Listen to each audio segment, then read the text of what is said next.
Os Estados Unidos usaram táticas modernas contra o Irã por meio de drones marítimos que explodiram portos importantes da marinha iraniana como parte da quarta rodada de bombardeios realizados contra esse país. Além disso, o presidente Trump restabeleceu o bloqueio naval contra o Irã para sufocar novamente a sua economia. Por isso, o Irã retaliou e atacou os petroleiros que passavam pelo Estreito de Hormuz. E o mais perigoso é que Israel estava apenas de prontidão, pronto para atacar em questão de horas. Quão perigosa é a situação agora desse lado do mundo? Será que não há mais esperança de que essa guerra de longa data finalmente termine? Em vez de acalmar, está esquentando novamente. É isso que vamos discutir agora aqui no Mr. Good Vibes Shorts.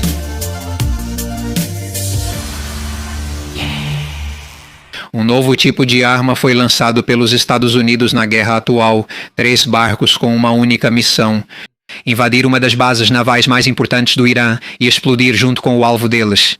Não é um bombardeiro furtivo, nem um míssil de cruzeiro ou submarino movido a energia nuclear. Este é o Corsair, uma embarcação de superfície não tripulada rápida, ou, de forma mais simples, um drone marítimo.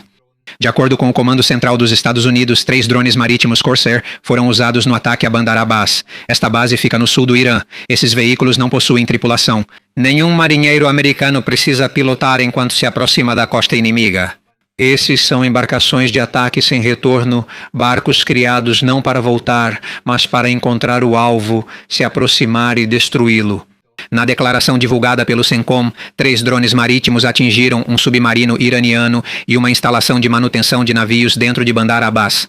Esta é a instalação usada para consertar e manter operacionais os submarinos e outros navios de guerra do Irã. Em um instante, o próprio porto que deveria servir de abrigo para a marinha iraniana tornou-se o local de uma explosão violenta.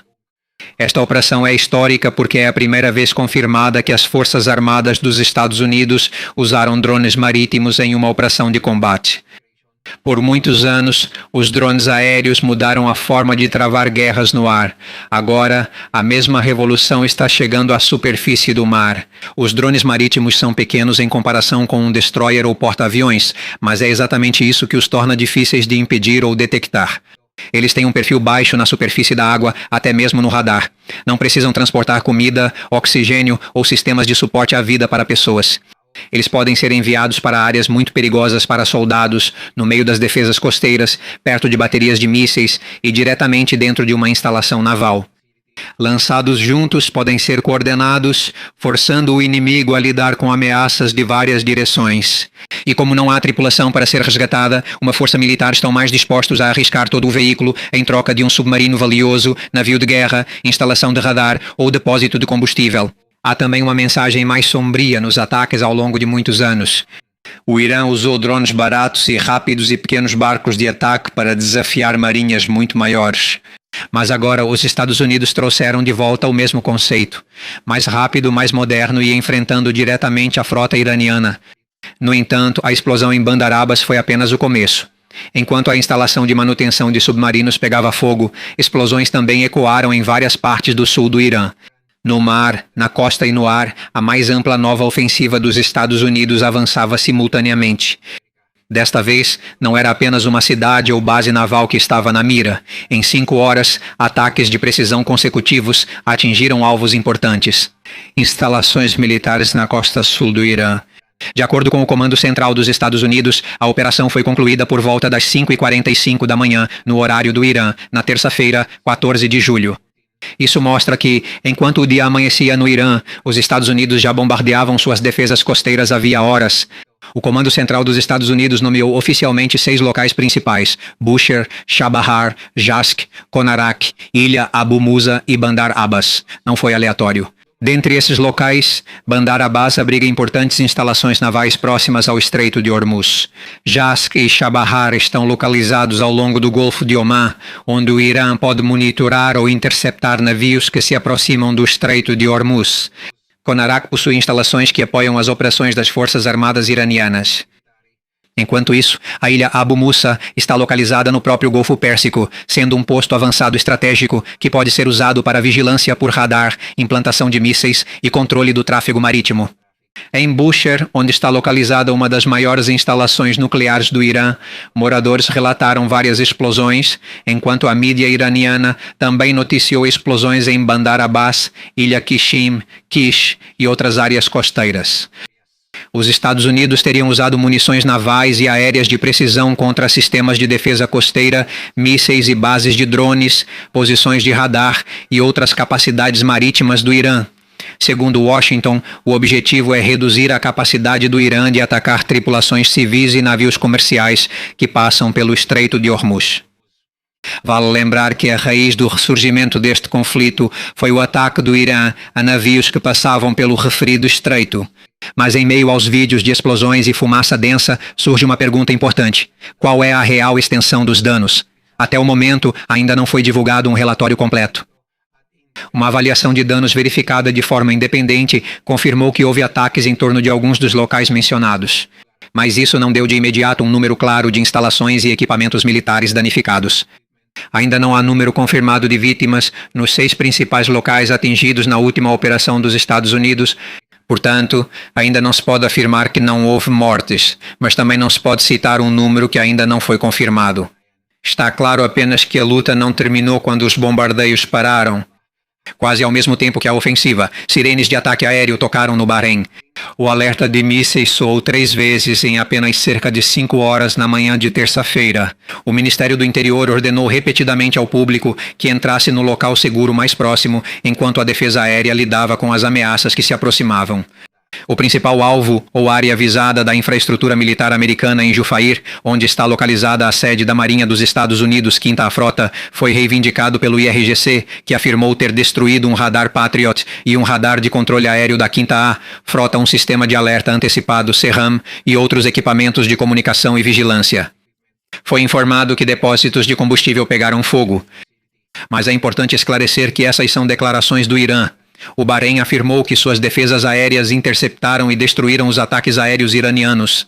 Não há confirmação independente da destruição dos radares e depósitos de combustível, nem relatos imediatos de vítimas no ataque recente. O Irã também não poupou as instalações militares americanas na Jordânia. Ao mesmo tempo, o IRGC pediu ao povo da Jordânia que removesse as bases americanas de seu país. O Irã afirmou que não tem raiva dos jordanianos e que seu verdadeiro alvo é a presença militar de Washington. Mas para a Jordânia o perigo é claro. Mesmo que os americanos sejam o alvo declarado, os mísseis voam dentro do espaço aéreo jordaniano e podem cair perto de comunidades civis. Militares jordanianos afirmam que 4 mísseis iranianos foram interceptados na terça-feira. Um dia antes disso, o Irã afirmou ter atingido a base aérea Prince Hassan, onde teria destruído o centro de comando e controle e hangares supostamente usados para drones MQ-9. A Jordânia negou que a base tenha sido atingida com sucesso. No domingo, 3 mísseis vindos do Irã caíram em diferentes locais na Jordânia. Eles causaram pequenos danos materiais, mas não houve relatos de feridos. Este é o 3º dia consecutivo da retaliação iraniana contra países do Golfo que possuem presença militar americana. No Kuwait, o Irã atacou a base aérea Ali al-Salam, equipamentos de defesa aérea Patriot, posições de radar e instalações de munição.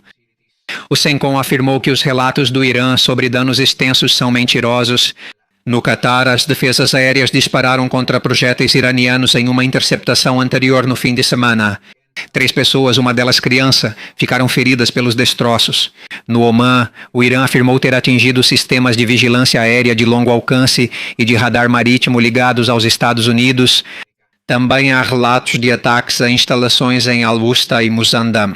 O Irã afirmou mirar ativos militares perto de Duqin, mas Omã não confirmou totalmente os danos alegados pelo Irã. Os Emirados Árabes Unidos sofreram ataques com mísseis, drones e aos navios Mombasa e Al-Bahia de sua propriedade em águas de Omã. Esta é a mudança mais perigosa na guerra. Neste ponto, a guerra está se expandindo. Não é mais apenas uma luta dentro do Irã ou sobre o Estreito de Hormuz. Ainda mais porque Israel está por perto, pronto para atacar, e acredita que o governo do Irã deve ser completamente derrubado e substituído. Caso contrário, não haverá paz possível no Oriente Médio. E o próximo ataque do Irã vai mirar no que é mais fácil para perturbar o mundo inteiro, os superpetroleiros carregados de petróleo. Madrugada de terça-feira, 14 de julho de 2026, quase ao mesmo tempo que o bombardeio americano, 2 petroleiros ligados aos Emirados Árabes Unidos navegam pela rota sul do Estreito de Hormuz. Eles estavam em águas territoriais, numa rota usada por embarcações comerciais para evitar a parte mais perigosa próxima ao Irã. Mas essa distância não é suficiente para protegê-los. De acordo com o Ministério da Defesa dos Emirados Árabes Unidos, 2 mísseis de cruzeiro iranianos atingiram os petroleiros chamados Mombasa e Al-Bahia. Em poucos instantes, um incêndio irrompeu nos 2 navios. Houve danos materiais em algumas partes deles, embora a equipe de emergência tenha conseguido controlar o fogo depois. Ainda não há uma avaliação completa se os tanques de carga e os sistemas de motores foram danificados, mas não foi relatado que qualquer um dos navios tenha afundado. O mais atingido foi o Mombasa, onde um tripulante indiano morreu, outros 8 ficaram feridos, e 6 indianos e 2 ucranianos, sendo que 4 deles estão em estado grave, segundo relatos. Esta é a primeira morte confirmada na mais recente série de ataques a navios desde que os combates diretos recomeçaram neste fim de semana. O governo dos Emirados Árabes Unidos identificou Mombasa e Al-Bahia como petroleiros nacionais. No entanto, não divulgou em sua declaração inicial o proprietário corporativo exato e o operador de cada navio. Existem registros marítimos públicos disponíveis na internet. Este é um petroleiro de petróleo bruto com bandeira da Libéria chamado Mombasa B, registrado em uma empresa administrada pela companhia sul-coreana Sinokor Maritime. No entanto, ainda é necessária uma confirmação oficial de que este é realmente o Mombasa atingido. Ainda não há uma correspondência clara em registros públicos para um navio chamado Al-Bahia. A Guarda Revolucionária Islâmica, IRGC, assumiu o ataque, dizendo que os petroleiros ignoraram avisos e tentaram usar uma rota proibida. Os Emirados Árabes Unidos contestaram isso, dizendo que os navios estavam em águas de Omã e que o incidente foi uma clara violação do direito internacional. Mas antes do Mombasa e do Al-Bahia, houve outro navio que desencadeou a mais recente ofensiva. No sábado, 11 de julho, o navio porta-contêineres com bandeira do Chipre, GFS Galaxy, foi atingido perto da península de Musandam, em Omã. Um projétil atingiu o navio e causou um grande incêndio e sérios danos à casa de máquinas. Ele não conseguiu mais continuar a viagem. 23 tripulantes foram resgatados e levados para Omã, mas um marinheiro indiano continua desaparecido. O proprietário registrado do GFS Galaxy é a Ferndale Navigation Company Limited, com sede no Chipre. A gestão técnica e operacional é feita pela GFS Ship Management, uma empresa sediada em Dubai. O ataque ao GFS Galaxy foi citado diretamente pelo CENTCOM como o motivo dos novos ataques dos Estados Unidos neste fim de semana. Houve ainda outro petroleiro atingido separadamente por um projétil não identificado a 40 milhas náuticas a nordeste de Kalhat, Omã, sem feridos. Como ainda não se sabe quem fez o ataque, ele não entra na contagem confirmada. Porém, 3 navios já bastam para alterar a situação. Porque para Washington isso já não é mais um simples assédio no mar. Agora é um desafio direto à liberdade de navegação. E é motivo para que os Estados Unidos voltem a fechar os portos do Irã. Por isso o presidente Trump anunciou imediatamente nesta segunda-feira, 13 de julho, a retomada do bloqueio naval dos Estados Unidos contra o tráfego marítimo iraniano. O alcance é amplo, mas os Estados Unidos deixaram claro o que realmente estão bloqueando. Os Estados Unidos não declararam que estão proibindo todos os navios em todo o Estreito de Hormuz. O principal alvo são quaisquer navios que entrem ou saiam apenas dos portos e áreas costeiras iranianas. Isso inclui petroleiros que vão buscar petróleo bruto iraniano, navios de carga que vão levar produtos para o Irã e embarcações suspeitas de ajudar o Irã a evitar as sanções. Os navios que navegam para portos não iranianos ainda podem passar, desde que não violem o bloqueio. O CENTCOM disse que vai apoiar o fluxo do tráfego regional legítimo, mas fez um aviso sério. Navios que tentarem entrar ou sair do Irã podem ser interceptados e, se não obedecerem, podem ser totalmente desativados pelas forças americanas. Essa não é uma estratégia nova. Os Estados Unidos impuseram o bloqueio pela primeira vez em 13 de abril deste ano, e isso permaneceu até 18 de junho, quando foi suspenso como parte do memorando de entendimento entre Washington e Irã. O Comando Central dos Estados Unidos disse que, ao todo, 134 navios foram forçados a mudar de rota durante a operação. 8 foram desativados por não terem obedecido.